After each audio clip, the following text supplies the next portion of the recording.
Hi everyone, आप सभी को जिस चीज़ का बड़ी ही बेसब्री से संस्था इंतज़ार करा रही थी, आज वो चीज़ संस्थान आपके लिए लाई है अनसॉल्व पेपर सीरीज। आज हम लोग सामाजिक विज्ञान का अनसॉल्व पेपर सॉल्व करेंगे। सेट नंबर 2020 से स्टार्ट करेंगे 2024 तक। इसके बाद जब 2024 तक हो जाएंगे फिर पीछे स्टार्ट करेंगे। इसी प्रकार से आपको अंग्रेजी के, हिंदी के, विज्ञान के, मैथ के सभी विषयों के अनसॉल्व पेपर अग्रवाल सीरीज लाई गई है।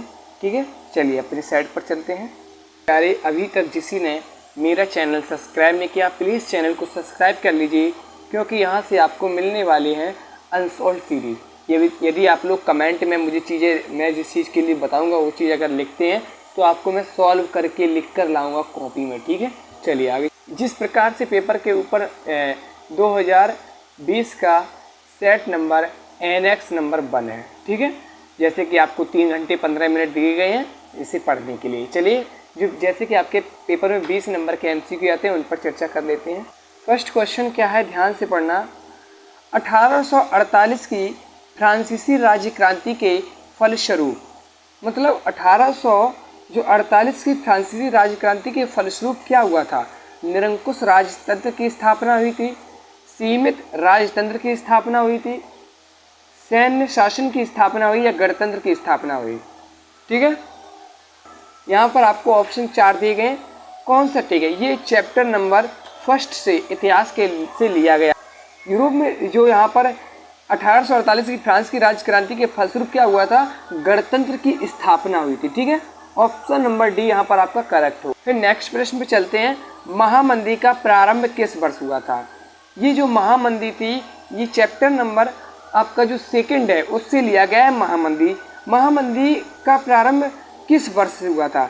जो महामंदी का प्रारंभ हुआ था आपका 1929 में हुआ था। ठीक है, ये करेक्ट है। इस प्रकार के प्रश्न आपके बोर्ड एग्जाम में पूछे जाएंगे। मैं चारों ऑप्शन नहीं पढ़ सकता हूँ क्योंकि वीडियो ज़्यादा लंबी हो जाएगी, अपलोड करने में दिक्कत देगी। ठीक है, ऐसे आपको विविध वर्षों के प्रश्न पत्र मिलते रहेंगे। तीसरे नंबर क्वेश्चन पे चलते हैं। वंदे मातरम गीत का लेखक कौन था? ये तो आपको बचपन से ही प्रश्न पता था। ठीक है, जो बोर्ड एग्जाम में अक्सर पूछा जाता है। तो Bankim Chandra Chatterjee, option number A यहाँ पर आपका करेक्ट हो जाएगा। अगले चलिए। पेरियर रामस्वामी नायक कौन थे? ये चैप्टर नंबर 2 इतिहास से लिया गया है। एक समाज सुधारक थे जो पेरियर रामस्वामी, एक क्या थे? एक समाज सुधारक थे। इस प्रकार के क्वेश्चन बोर्ड एग्जाम में ये आए हुए हैं। ठीक है, फिर क्या है क्वेश्चन नंबर 5। धर्मनिरपेक्ष राज्य में, यानी कि धर्मनिरपेक्ष राज्य में क्या होना चाहिए? ये आपको ऑप्शन पढ़ने पड़ेंगे। ठीक है, धर्म का कोई स्थान नहीं है, ये गलत है। धर्मनिरपेक्ष राज्य में एक राष्ट्र का धर्म में विश्वास, गलत, ये भी आपका हो जाएगा। ठीक है, फिर क्या आता है? केवल बहुसंख्यक वर्ग के धर्म को समानता, ये भी गलत है। सभी धर्मों को समान समझना चाहिए, ये सही है। मतलब एक धर्मनिरपेक्ष जो राज्य है उसको सभी धर्मों को समान समझना चाहिए। यहाँ पर ऑप्शन आपका 5वां का डी सही हो जाएगा। ठीक है, फिर क्या है? भारत में पंचायती राज की स्थापना हुई थी। जो भारत में पंचायती राज की स्थापना कब हुई थी? 1992 ईस्वी में। ठीक है, ये आपका ऑप्शन सही हो जाएगा। अगला क्या है? निम्न में से कौन अजैविक संसाधन है? ये आपका उससे लिया गया है, भूगोल से, ज्योग्राफी से। ठीक है, निम्न में से अजैविक संसाधन कौन है? अजैविक मतलब आप समझते हैं जिसमें जीवन ना हो। तो पशु में जीवन होता है, ये गलत हो जाएगा, हमसे अजैविक पूछा गया है।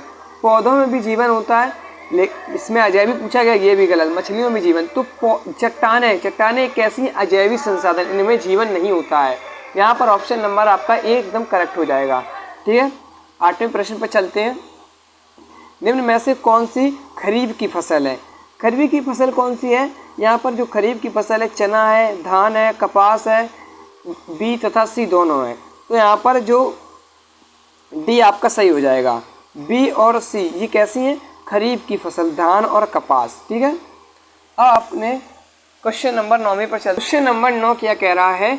एक वस्तु का अधिकांशतः प्राकृतिक प्रक्रिया से उत्पादन कहा जाता है।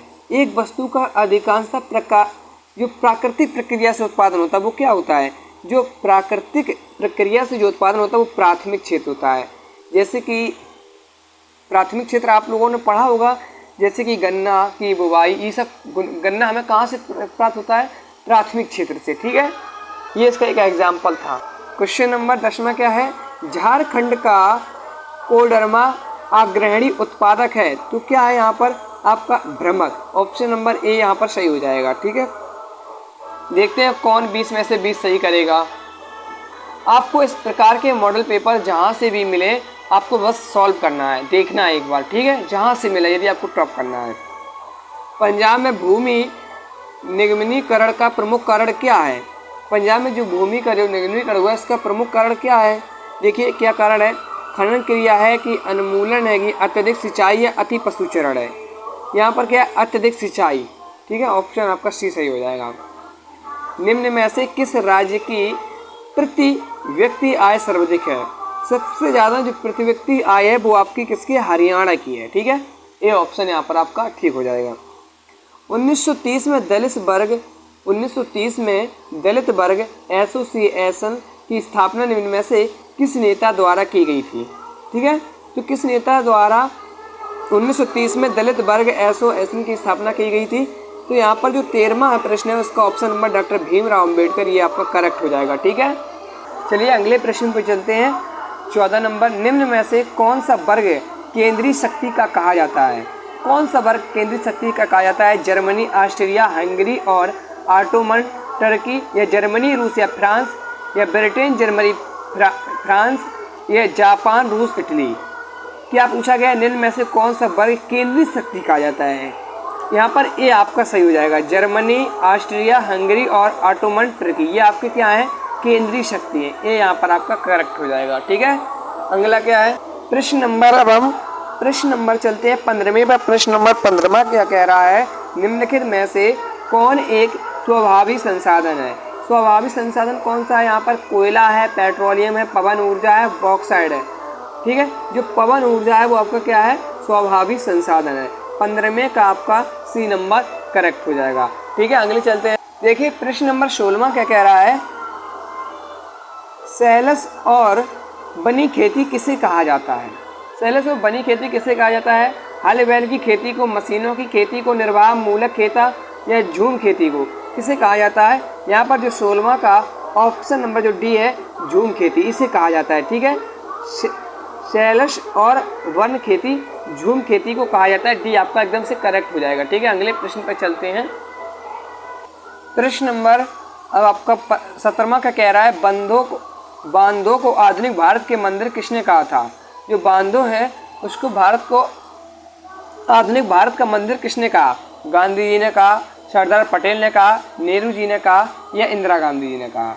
यहाँ पर जो नेहरू जी हैं इन्होंने क्या कहा, बांधों को आधुनिक भारत को मंदिर कहा। ठीक है, बांधों को क्या कहा, बांधों को इन्होंने आधुनिक भारत का मंदिर कहा, नेहरू जी ने कहा। ठीक है, 18वां प्रश्न क्या कहता है, निम्नलिखित में से पेय फसल कौन सी है। बेटा पेय फसल कौन सी, गन्ना ही तो आप बता सकते हो, धान है कि चाय है कि सरसों है। ठीक है, यहाँ पर जो 18वां का सी हो जाएगा, पेय यानी कि पेय मतलब पीने वाली यानी कि चाय। ठीक है, अगला क्या है, झरिया प्रसिद्ध है। झरिया किसके लिए प्रसिद्ध है। यहाँ लिखा है लौह अयस्क के लिए, कोयले के लिए, तांबे के लिए, बॉक्साइड के लिए। इसका आंसर आप बताओ, जल्दी से बताइए किसके लिए है। ऑप्शन नंबर ए आपका करेक्ट हो जाएगा, लौह अयस्क के लिए। ठीक है, झरिया किसके लिए है, नहीं झरिया किसके लिए है, एक मिनट सॉरी मैंने गलत बोल दिया था, कोयले के लिए। जो आपका ये झरिया है ऑप्शन नंबर इसका 20 सही होगा, कोयले के लिए। ठीक है, 20वें प्रश्न पे मैंने सेंसॉर्ट पेपर लाया हूँ आपके लिए। कमेंट, लाइक, सब्सक्राइब करना मत भूलना। 20वां प्रश्न क्या है, निम्नलिखित में से परिवहन का कौन सा साधन अति दुर्गम स्थानों के लिए अत्यंत आवश्यक है। जल परिवहन के लिए, वायु परिवहन के लिए, या फिर रेल परिवहन के लिए, कोई भी नहीं। यहाँ पर जो वायु परिवहन है इसके लिए। ठीक है, यहाँ पर जिस बच्चे ने 20 में से 20 सही कर लिए वो तो टॉप कर जाएगा। ठीक है, किसके 20 में से 20 सही गए कमेंट में जरूर बताना। ठीक है, ऑब्जेक्टिव क्वेश्चन पर चलते। देखिए अब यहाँ पर इस प्रकार से आपके सामने आएगा कुछ खंड व वर्णनात्मक। इन्हें आपको 80 शब्दों में लिखना है। 80 का मतलब आप 100 शब्द भी कर सकते हैं। ये 4 नंबर के होंगे और प्रत्येक प्रश्न का अथवा में दिया होगा। ठीक है, पहला प्रश्न क्या है, नमक सत्याग्रह क्यों प्रारंभ किया गया, इसका संक्षिप्त विवरण कीजिए। यहाँ पर नमक सत्याग्रह और कभी कभी सत्याग्रह भी आ जाता है, ये क्यों चालू किया गया था इसके बारे में थोड़ा व्याख्यान कर लेते हैं। ठीक है, थोड़ी चर्चा करेंगे हर क्वेश्चन पर। क्या हुआ था, महात्मा गांधी ने जनवरी 1915 में दक्षिण अफ्रीका से भारत लौटे थे। कब लौटे थे, 1915 को महात्मा गांधी दक्षिण अफ्रीका से भारत लौटे। भारत लौटने पर उन्होंने क्या किया, भारत लौटने से पूर्व उन्होंने दक्षिण अफ्रीका में एक तरह से नए आंदोलन के माध्यम से वहाँ की नस्लभेद सरकार से सफलतापूर्वक लुभा लिया। यानी कि उनके प्रति कुछ आवर्तन रखे, मतलब जो कुछ अपना एक सत्याग्रह चलाया जो उनके कानूनों के विरुद्ध था। ठीक है, फिर उसमें क्या किया, सत्याग्रह का अर्थ क्या था, महात्मा गांधी ने बताया सत्याग्रह के विचार में सत्य की शक्ति पर आग्रह और सत्य की खोज पर विशेष बल दिया जाए। ये महात्मा गांधी का कहना था। सत्याग्रह के अनुसार सत्याग्रह का अर्थ यह भी था, यदि आपका उद्देश्य सच्चा है और आपका संघर्ष अन्याय के विरुद्ध है तो उत्पीड़न से मुकाबला करने हेतु आपको किसी शारीरिक बल की आवश्यकता नहीं पड़ेगी। ठीक है, यदि आप देखिए, यदि आप सत्य के मार्ग पर चल रहे हैं तो आपको शारीरिक बल की आवश्यकता नहीं पड़ेगी, आपको कानूनी वैध से लड़ सकते हैं। कभी भी आप किसी व्यक्ति से शारीरिक वैध से मत लड़िए, कानून इतना तेज है, किसी की वैध से लड़िए। ठीक है, थोड़ा थोड़ा एक्सप्लेन करते जा रहे हैं, वीडियो बड़ा हो जाएगा। यदि आप लोग कमेंट में कहेंगे इन्हें हल सहित लाइए, लिखित सही, तो मैं हल करके भी बता दूंगा। ठीक है, अब ये फिर इस या फिर ये कीजिए, या फिर अथवा में दिया गया रॉयल एक्ट क्या है, इसका विरोध कैसे किया गया है। वही सब रॉयल एक्ट एक बहुत बेकार कानून था। इसमें क्या हुआ, बिना अपराध किए हुए लोगों को बंद कर लिया जाता था, कैद कर लिया जाता था। जैसे कि क्या हुआ, भारतीयों के व्यापक विरोध के पश्चात वर्ष 1919 में, कितने में, वर्ष 1919 में रॉयल एक्ट पारित किया गया था। इस एक्ट के अनुसार क्या हुआ, राजनीतिक कैदियों को बिना किसी मुकदमे के 2 साल तक जेल में रखने का प्रावधान किया गया। बताओ, बिना मतलब में 2 साल तक लोगों को जेल में रखने के लिए किया गया। इस एक्ट में ना अपील ना दलील, इसलिए महात्मा गांधी ने इसे क्या कहा, काला कानून कह दिया। ठीक है, काला कानून। इसी का विरोध कर रहे, जो जलियांवाला बाग हत्याकांड आप लोगों ने पढ़ा होगा दूसरे चैप्टर में, वो इसी के कारण हुआ था। क्या हुआ, जलियांवाले बाग में लोग रॉयल एक्ट का विरोध करने के लिए आए थे, तभी वहाँ पर जनरल डायल को पता लगा, उसने सभी दरवाजे बंद करवा दिए और नियति भीड़ पर अंधाधुन बिटक गोलियां चलवाई, सैकड़ों लोग मारे गए। बताओ, अंग्रेज हमारे देश पर इतना शासन करते थे, इतने लोग मारे गए, कहीं कुछ बैठ नहीं सकते। आज तो हम स्वतंत्र कुछ भी कर सकते हैं। ठीक है, चलिए प्रश्न में चलते हैं। अगला प्रश्न क्या है, दूसरा, या फिर आप ये करो या फिर ये करो। दूसरा क्या है, भारत में जाति प्रथा का राजनीतिक एवं समाज पर क्या प्रभाव पड़ा। बेटा, जाति पात पर भारत की राजनीति पर बहुत बुरा प्रभाव पड़ा है। आप लोग जानते हैं, लोग जात पात मनाते रहे, तभी तो हमारा देश गुलाम बना रहा, इसीलिए तो बना रहा गुलाम, क्योंकि जाति पात मनाते रहे, आपस में लड़ते रहे। ठीक है, दूसरे लोग आए, मजा लेके चले गए, हम लोगों को गुलाम बना लिया, चूतिया बनाते रहे। ठीक है, इसीलिए हम लोगों को जाति पात पर नहीं लड़ना है। अब मैं ये अपने हिसाब से आपको समझा दे रहा हूँ, लिखना किस हिसाब से मैं ये भी बताऊँगा। ठीक है, आपके स्कूल में लिखाए गए होंगे, मैं ये क्वेश्चन करा रहा हूँ। ठीक है, चलिए, या फिर आप ये कीजिए प्रश्न, या फिर ये अथवा में दिए रहेंगे, राजनीतिक दल और दबाव समूह का अंतर लिखिए, किन्हीं 3 बिंदुओं पर प्रकाश डालिए। राजनीतिक दल, सत्ता के बारे में आपने अगर बुक को पढ़ा बहुत अच्छे तरीके से लिख सकते हो, या फिर आप ये कीजिए, फिर अथवा वाला कीजिए। अगला क्या है, क्वेश्चन नंबर तीसरा क्या है, यहाँ पे आपको 4 क्वेश्चन 4 में पूछे जाएंगे, जिसके हर एक प्रश्न के अथवा में दिए होंगे, आपको 2 में से एक करना होगा। आध्यात्मिक खनिज किसे कहते हैं, ऐसे 2 खनिजों के नाम बताइए। ठीक है, इस प्रकार क्वेश्चन आपको स्कूल में कराए जाएंगे, ज़्यादा होगा तो मैं करा दूंगा यदि आप लोग कमेंट में बताएंगे। ठीक है, फिर क्या, ऊर्जा, या फिर आप ये कीजिए या फिर ये कीजिए, ऊर्जा के गैर पारंपरिक स्रोत क्या हैं। ठीक है, विकास प्रक्रिया में ऋण की भूमिका क्या होती है, या फिर आप ये कीजिए, आधारिता का विषय विकास के लिए क्यों आवश्यक है, या फिर ये कीजिए। ठीक है, इस प्रकार से आपको पेपर मिलने वाला। अब बड़े नंबर में प्रश्न चलते हैं, जो यहाँ पर 4-6 नंबर पूछे जाते हैं।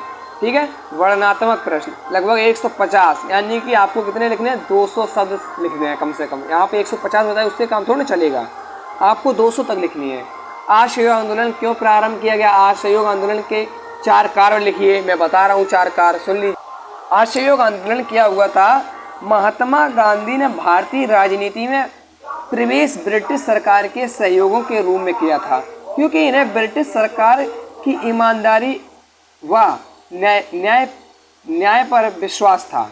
महात्मा गांधी को ब्रिटिश सरकार जो हम लोगों पर कब्जा करी थी, उनकी ईमानदारी और न्याय पर विश्वास था। परंतु वर्ष 1919 में भारत में अनेक ऐसी घटनाएं घटी जिन्होंने गांधी जी को ब्रिटिश सरकार के विरुद्ध आंदोलन प्रारंभ करने पड़े। बताइए, इतनी बेकार घटनाएं घटी, महात्मा गांधी जी को खुद अब आंदोलन प्रारंभ करना पड़ रहा है।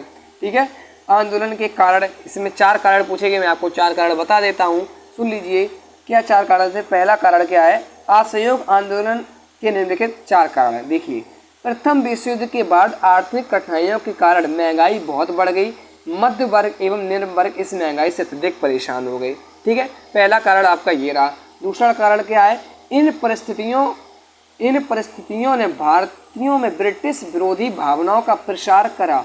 इन्हें आंदोलन हेतु प्रोत्साहित किया गया। बताओ कितनी बेकार बात थी। आगे के एक बार रॉयलक तथा जलियांवाला बाग हत्याकांड जैसी घटनाएं घटी, जिन्हें विदेशी शासकों को क्रूर एवं असभ्य व्यवहार से उजागर होना पड़ा।